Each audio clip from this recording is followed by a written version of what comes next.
শুক্রবার ভাদ্র মাসের কৌশিকা অমাবস্যা। কৌশিকা অমাবস্যা রাতকে তারারাত্রি বলা হয়। ভক্তদের বিশ্বাস, এই কৌশিকা অমাবস্যা রাতে তারাপীঠের মহাশ্মশানে ও মা তারার মন্দিরে পুজো দিয়ে কোনো মনস্কামনা করলে সে মনস্কামনা পূর্ণ হয়। সে উপলক্ষে প্রতি বছর এই দিনটিতে কয়েক লক্ষ পুণ্যার্থীর ভিড় হয় তারাপীঠ এলাকা জুড়ে। বুধবার রাত থেকে বৃহস্পতিবার সকাল পর্যন্ত তারই প্রস্তুতি চলছে জোর কদমে। অন্যদিকে দেশের বিভিন্ন প্রান্ত থেকে এই কৌশিকা অমাবস্যা তিথিতে তারাপীঠ মহাশ্মশানে সাধনা করতে আসছে বহু তন্ত্র সাধক। মহাশ্মশানে জ্বলে ওঠে হাজার হাজার হোমকুণ্ড। তবে কেমন রয়েছে এবছর কৌশিকা অমাবস্যার শেষ মুহূর্তের প্রস্তুতি? তারাপীঠ মন্দির কমিটির সভাপতি তারাময় মুখোপাধ্যায় জানান, এবছর প্রায় 4 থেকে 5 লক্ষেরও বেশি পুণ্যার্থী তারাপীঠ মন্দির আসবেন। সে উপলক্ষে সেজে উঠছে তারাপীঠ। তারাপীঠে আসা পুণ্যার্থীরা যাতে নির্বিঘ্নে মা তারার পুজো দিতে পারেন তার জন্য সব রকম আমাদের যে সমস্ত ব্যবস্থা নেওয়া কথা বা প্রতি বছর যে ব্যবস্থাগুলো নিয়ে আসি, এবছর সেই নিরাপত্তার ব্যবস্থায় বলুন আর আপনার দর্শনার্থীদের যে সমস্ত সুবিধা করে দেওয়ার জন্য দর্শনের ব্যবস্থায় বলুন, সব প্রায় শেষের দিকে, মানে বলতে পারেন পুরো কমপ্লিট হয়ে গেছে।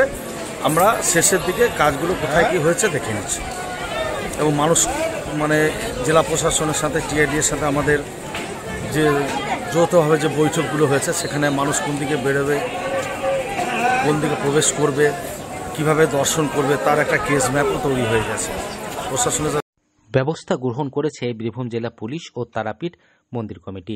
তবে তারাপীঠ এলাকা জুড়ে পর্যটকদের জন্য কেমন ব্যবস্থা করেছে পুলিশ প্রশাসন থেকে শুরু করে তারাপীঠ রামপুরহাট উন্নয়ন পর্ষদ এবং তারাপীঠ মন্দির কমিটি, এ বিষয়ে জানা গেছে তারাপীঠ মন্দিরের প্রবেশপথগুলিতে বসানো হয়েছে মেটাল ডিটেক্টর গেট। তারাপীঠ এলাকা জুড়ে বসানো হয়েছে প্রায় 150টিরও বেশি সিসিটিভি ক্যামেরা।